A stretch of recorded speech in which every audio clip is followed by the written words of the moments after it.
Olá, tudo bem? Nós estamos chegando mais uma vez com o nosso programa Compras e Licitações. O objetivo desse programa, nunca é demais a gente insistir, repetir, é levar até você, telespectador, até você, internauta, como é tratada a questão da gestão da Assembleia Legislativa do Estado de Goiás. Gestão no que diz respeito, claro, principalmente, ao dinheiro que é despendido nesse funcionamento da Assembleia. Dinheiro que é seu, vem de parte dos impostos, tributos que você paga ao Estado e que boa parte dele é repassada para a Assembleia dar a manutenção e comprar novos equipamentos, novos serviços. No programa de hoje, a gente vai falar sobre um assunto que eu confesso, até estranhei quando a gente definiu essa pauta, que vai falar sobre licitação para o uso, para o consumo de energia elétrica. Você já parou para pensar nisso? Uma coisa, para mim, impensável até então. Eu achava que era uma coisa até normal, até obrigatória, né? A contratação de um serviço de energia elétrica, assim como é na sua casa, como é na sua empresa. Mas aqui tem que passar pelo departamento de compras, depois pelo departamento de licitações. Para entender melhor essa história, nós estamos recebendo duas convidadas.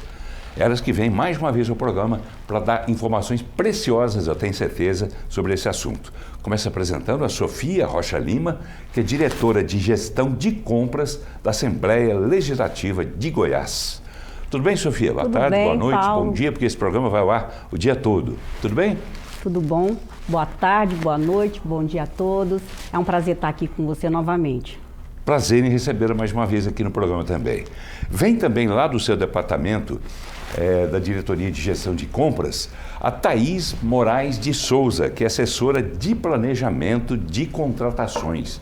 Ela está diretamente ligada a esse item, digamos assim, de energia elétrica. Tudo bem, Thaís? Tudo bem, Paulo, tudo bem, telespectadores. Para a gente é sempre uma alegria falar sobre compras, contratações e transparência nesse processo público. Que bom, obrigado também por ter vindo, Thaís, que já esteve também no nosso programa. As duas já estiveram, as duas deram excelentes explicações, explicam bem, e você, telespectador, consequentemente, fica bem informado sobre como é aplicado o seu dinheiro e como é feita essa gestão de compras de serviços e de produtos aqui dentro da Assembleia Legislativa.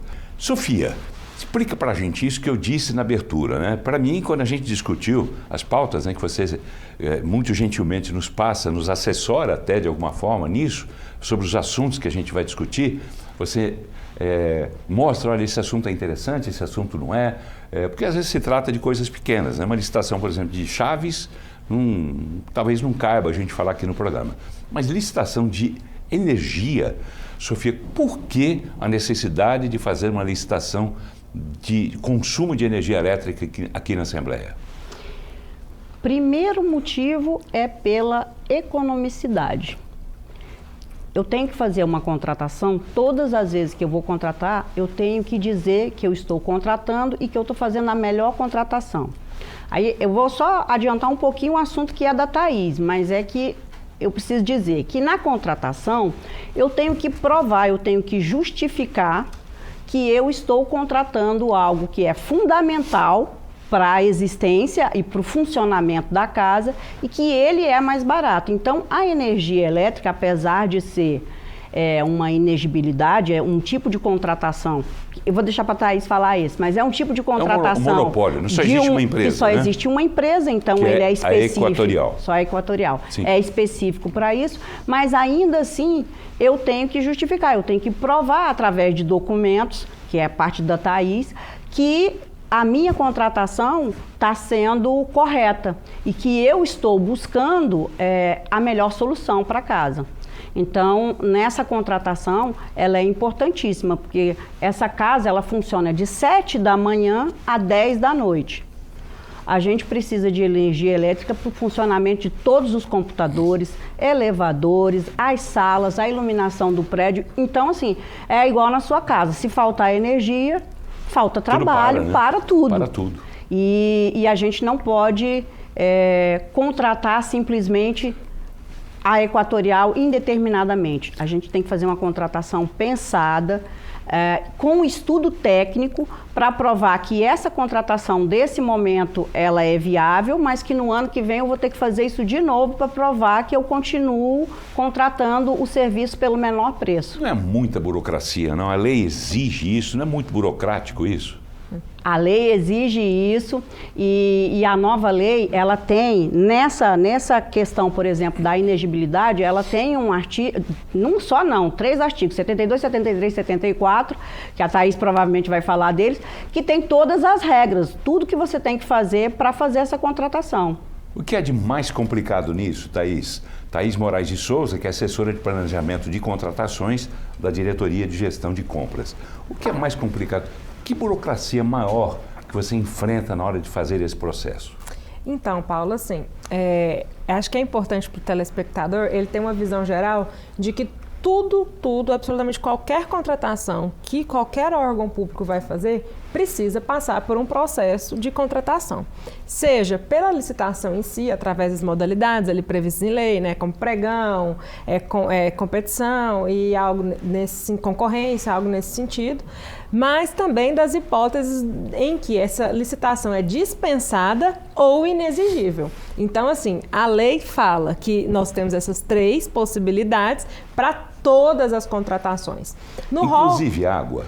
Inclusive água, telefone, tudo. E assim, esses serviços que a gente tem como essenciais não estão no rol da dispensa, que também é um processo, mas um processo um pouco mais simples. Então é necessário fazer toda a instrução, como a Sofia adiantou, para essa contratação. No caso da energia especificamente, que a gente está falando, aqui em Goiás, existe a Equatorial, que detém um monopólio da realização desse serviço. Né, ela faz a geração e o fornecimento dessa energia. Isso é respaldado por lei, existe uma lei que garante isso, e por esse motivo É uma lei federal? É uma lei estadual. Estadual. É uma lei estadual que passa a esse monopólio para a Equatorial. Ah, sim, mas a exigibilidade de você ter essa burocracia toda, Sofia, o seu departamento de vocês, que lei que impõe essa exigência? É a 14133, que é? De 2021, a Lei Geral de Licitações e Contratações Públicas. Essa é estadual também, não? Não, essa é federal. No entanto, ela é regulamentada tanto no âmbito do Estado de Goiás para o Poder Executivo,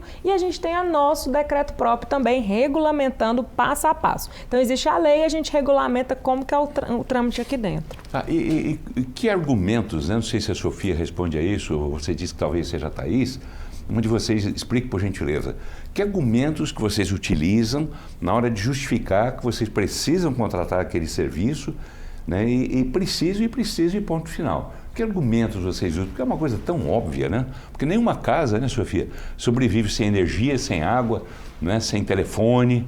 É óbvio, mas ela precisa ser documentada pelo seguinte motivo. Primeiro eu tenho que dizer o motivo da contratação, depois eu tenho que explicar os fatores de risco dessa contratação. Se eu não contratar, o que acontece para casa? É aquilo que eu te falei agora há pouco.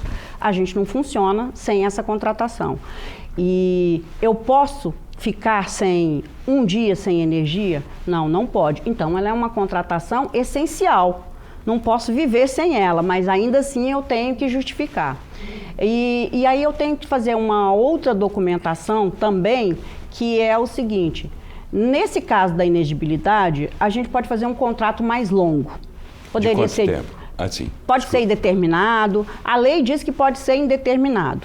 Aqui na casa, a gente tem um decreto que regula que pode ser até, no máximo, 10 anos. Mas ainda assim, anualmente, a gente vai ter que voltar, revisar, analisar o consumo e verificar se a gente está conseguindo reduzir esse consumo.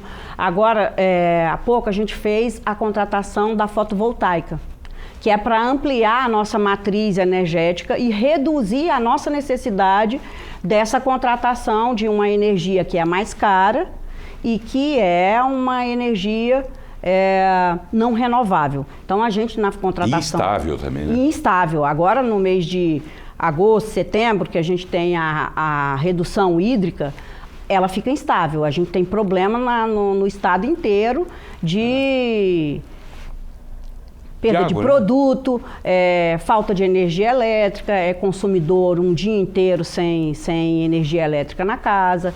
Então, e essa casa não pode ficar sem energia elétrica um dia inteiro. Você não Já pode... ficou alguma vez? Que eu saiba, não. A gente tem geradores e aí a gente consegue manter. E a gente também já tem algumas placas de energia fotovoltaica que já estão funcionando, mas a gente ampliou também com essa última contratação que nós realizamos no mês de janeiro. Tá bem, a nossa repórter, né, a Mona Lisa Carneiro, excelente repórter, como todas são, nós temos uma equipe muito boa aqui em todos os setores, mas a Mona Lisa mostra um pouco desses detalhes que são de suma importância aqui no Parlamento, né? A gente vai conferir nessa reportagem. Veja. A gestão do presidente Bruno Peixoto à frente da Assembleia Legislativa de Goiás tem sido marcada por duas características: economicidade e eficiência. E para cumprir com os objetivos e políticas impostas pelo chefe do Legislativo, um dos setores que vem passando por mudanças é o setor energético da casa. Imagine o quanto um prédio da magnitude do Palácio Maguito Vilela gasta por mês em energia. O gasto com energia elétrica aqui na Assembleia Legislativa do Estado de Goiás girava em torno de R$300 mil por mês. E aí, depois da implantação do sistema fotovoltaico, nós tivemos uma economia de aproximadamente 20 mil kWh mês, o que vai corresponder a aproximadamente R$10 mil em média mensal. A energia solar é parte importante na construção de um futuro mais sustentável e promissor. E as mudanças realizadas aqui na casa desde julho de 2023 vêm impactando positivamente tanto a sustentabilidade econômica como ambiental, além, é claro, de servir como exemplo para outros órgãos do estado de Goiás. O engenheiro da Assembleia ainda reforçou que a medida tecnológica traz ainda para o parlamento goiano outros benefícios, sem impactar na arquitetura do palácio. Para a primeira implantação do sistema fotovoltaico, o prédio não precisou de fazer nenhuma mudança, já que as placas foram instaladas diretamente no telhado. Para fazer essa segunda implantação, essa ampliação, além do telhado, nós utilizaremos também parte descobertas, com estruturas de solo, e também faremos coberturas nos estacionamentos com a estrutura chamada de carport para receber essas placas. As ações no setor energético empreendidas aqui no Parlamento Goiano por Bruno Peixoto ainda colaboram com a Agenda 2030 da ONU, alcançando 5 dos 17 Objetivos de Desenvolvimento Sustentável. O Objetivo 7, Energia Acessível e Limpa. Também o Objetivo 9, Indústria, Inovação e Infraestrutura, seguido pelo Objetivo 11, Cidades e Comunidades Sustentáveis. Além do Objetivo 12, Consumo e Produção Responsáveis. E, por fim, cumpre também com o Objetivo de número 13, Combate às Alterações Climáticas. Tudo bem, né? Reportagem super esclarecedora, não é? Da nossa Mona Lisa Carneiro, e do cinegrafista dela, que eu não sei, a Nina sabe quem foi o cinegrafista? Robson Dias. Robson Dias. Parabéns a eles, né? Parabéns a toda a equipe também. Muito esclarecedora. Mas vamos lá. Sofia, a licitação que aconteceu, sobre a qual a gente falou aqui no programa, dessa instalação da nova usina fotovoltaica, ela já foi feita, a empresa vencedora já foi declarada e o serviço está começando, né? Quem é que fala sobre isso? Sim. O serviço ele vai começar agora no mês de abril. Já está tudo certo, a gente já está trazendo, a empresa já está movimentando alguns setores aqui da casa, vão trazer um guindaste que vai ser instalado para poder colocação das placas aqui do telhado. Isso já nesse final de semana, já agora, né? Sim, porque a gente já está chegando no meados de março, né? Então, no começo de abril a gente já começa com os trabalhos. E vai ser muito rápido. Depois que começarem os trabalhos, é uma obra de mais ou menos 2 meses, no máximo 2 meses. E com a chegada dessa usina fotovoltaica, que significado ela tem para trabalhar em conjunto, digamos, com aquela energia convencional que é prestada pela Equatorial? Existe uma restrição no sentido de que essa energia limpa, fotovoltaica, não possa superar o que já é consumido pela Equatorial? Existe alguma equação nisso ou não? Não, na verdade, a gente pode chegar a produzir 100% da nossa energia. De qualquer forma, a gente, mesmo quando a gente produzir 100% da nossa energia, a gente não vai terminar o contrato com a Equatorial, porque a gente constrói uma matriz energética. O dia que você faltar a energia limpa, a fotovoltaica, você tem também a Equatorial com a energia elétrica como redundância, igual quando você faz em computador. Você tem ali uma energia limpa, que é mais barata, pode ser produzida aqui na casa, mas a gente vai continuar com um contrato. Mas a ideia é que esse contrato ele seja reduzido ano a ano, porque a tarifação vai mudar. Cada vez que você reduz esse consumo, você muda a bandeira tarifária desse consumo da casa. Tá, e como é que é feito? Por exemplo, essa energia solar vai ser captada pelas placas solares, né? Essa energia captada, qual o caminho que ela percorre até servir às necessidades da Assembleia? Ela vem direto para a Assembleia ou tem que passar pela Equatorial? Ela vem direto para a Assembleia, essas matrizes também serão instaladas aqui, né? Essa obra, na realidade, ela será executada em 2 etapas. A primeira é a construção de coberturas no estacionamento dos fundos, né? Que aí terão vagas de estacionamento cobertas, onde o teto desses estacionamentos terão essas placas instaladas. E depois dessa obra, a instalação das placas em si. Mas existe um sistema interligado já, porque a gente já tem algumas placas aqui no teto do prédio.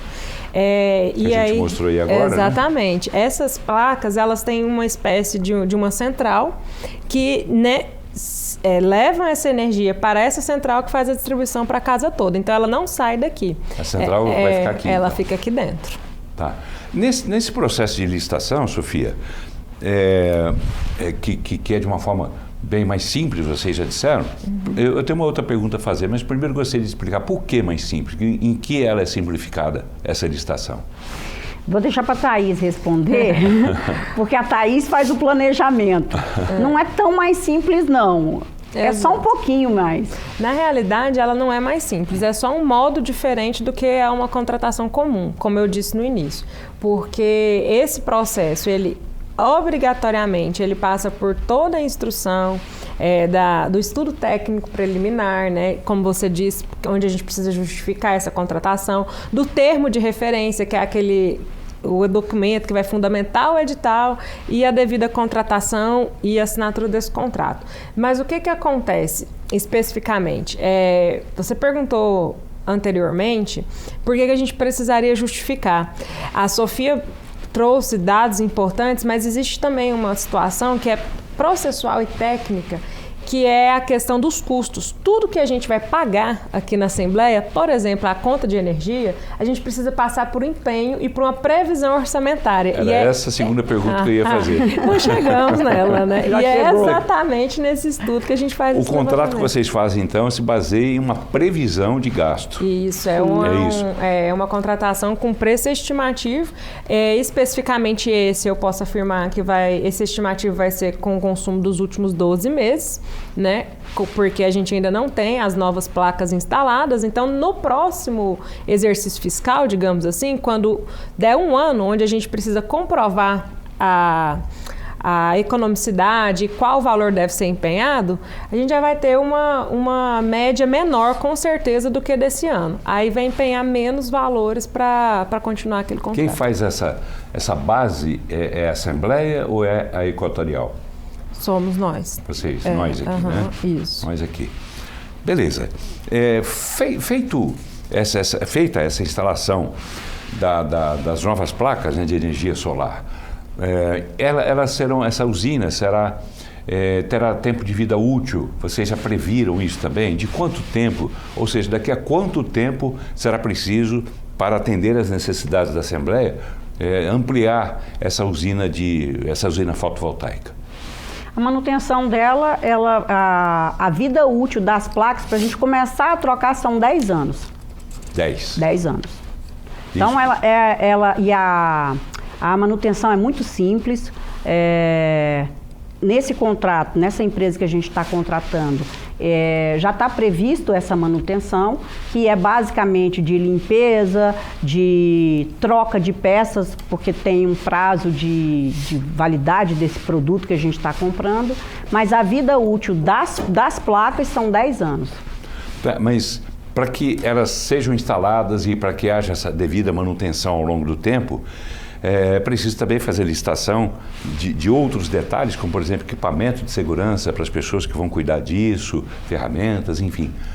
O que mais envolve essa licitação? Essa é uma pergunta muito interessante, porque faz parte do nosso estudo, inclusive.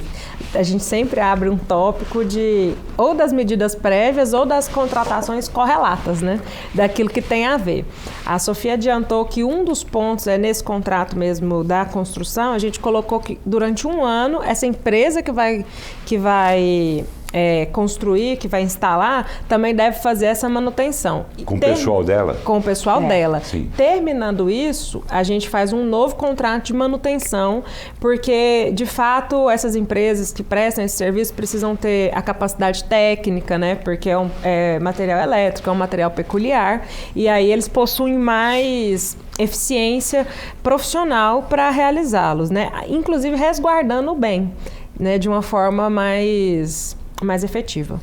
Você usou uma palavrinha interessante, resguardando o bem.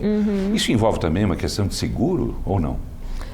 Não tem o seguro, é manutenção mesmo, sabe? É claro que durante a gente tem uma garantia, né? Que se esses aparelhos, por motivos de falha técnica, algo desse sentido, até 5 anos ocorrer essas falhas, a empresa que instalou tem que trocar.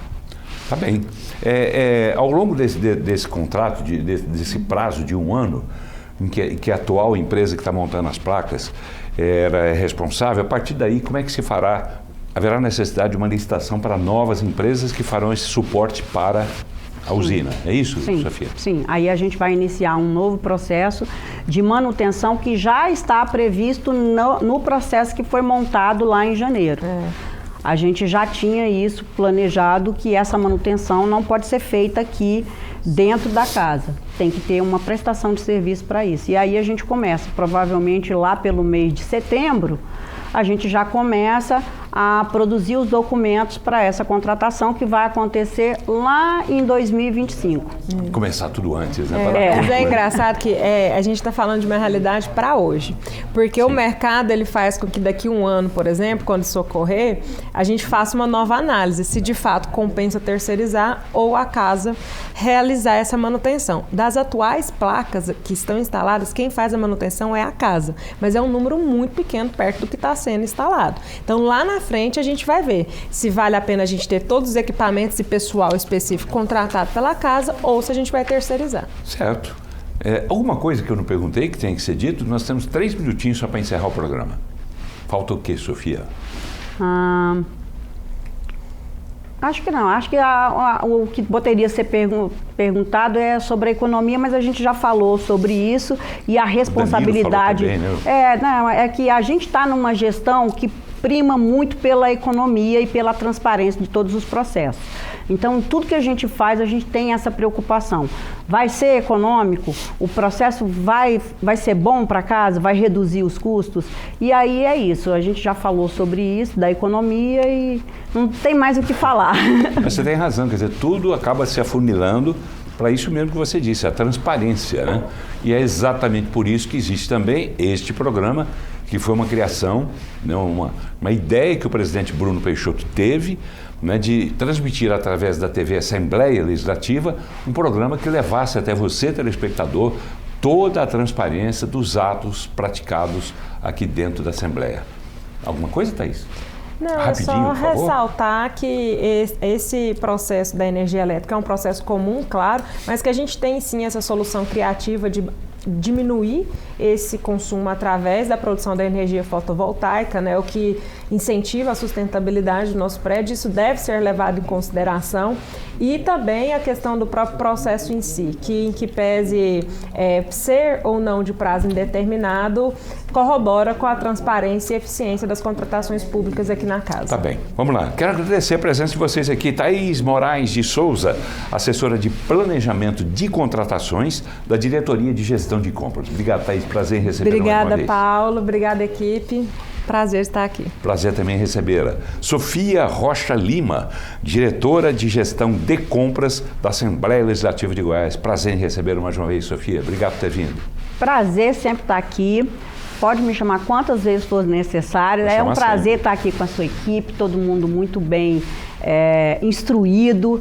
As perguntas são todas pertinentes, traz uma tranquilidade para a gente, que é o entrevistado. É um prazer estar aqui. Obrigada. Prazer, Sofia. Obrigado. Vocês são excelentes entrevistadas, sabia? Falam bem, são simpáticas, são bonitas, são competentes e são talentosas. Por isso estão onde estão. Obrigado a vocês. Obrigado a você, telespectador. A gente volta com um próximo programa falando de outro assunto que eu tenho certeza que também será do seu interesse. Grande abraço a todos. Obrigado.